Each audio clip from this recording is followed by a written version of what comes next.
Well, a combination of things brought me to the decision.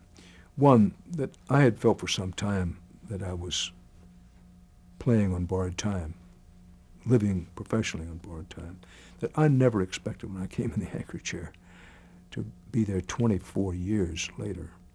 But I remember saying, if I can make it 3 to 5 years, I'll be lucky. And Walter Cronkite had done it for 18 plus years, and when I started, it seemed to me, man, that's a place where ain't nobody going to do that. Before 9/11, there had been a few conversations about, look, the time is coming when it's time to turn it over to somebody else. And there had been a few conversations, not many, about when that might be. After 9/11, all those conversations stopped.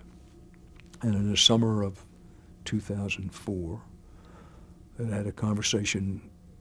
It was kind of a gentleman's agreement. Anytime anybody wanted to talk about it, talk about it. And so it was, I said, well, what are you thinking? And they said, well, what are you thinking? And I said, well, it's getting to be time that maybe we'll go for 25 years. And they said, well, that strikes us as a little far out. And so there was general agreement that I would be leaving in the spring of 2005. We didn't have a date, but that I'd be leaving at that time. So that was a factor, and a big factor.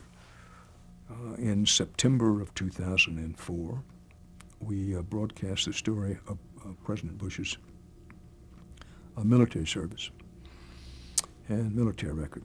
And that caused some controversy, which we thought it would cause. Not happily so, but thought it would, but had no idea what it would come into.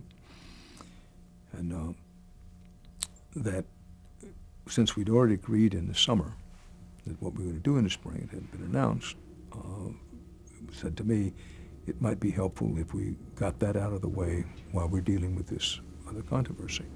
And I had no problem with that. We talked about it some, and we announced it.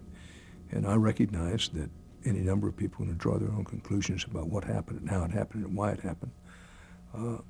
But on this, I know the facts, and that's the way it happened.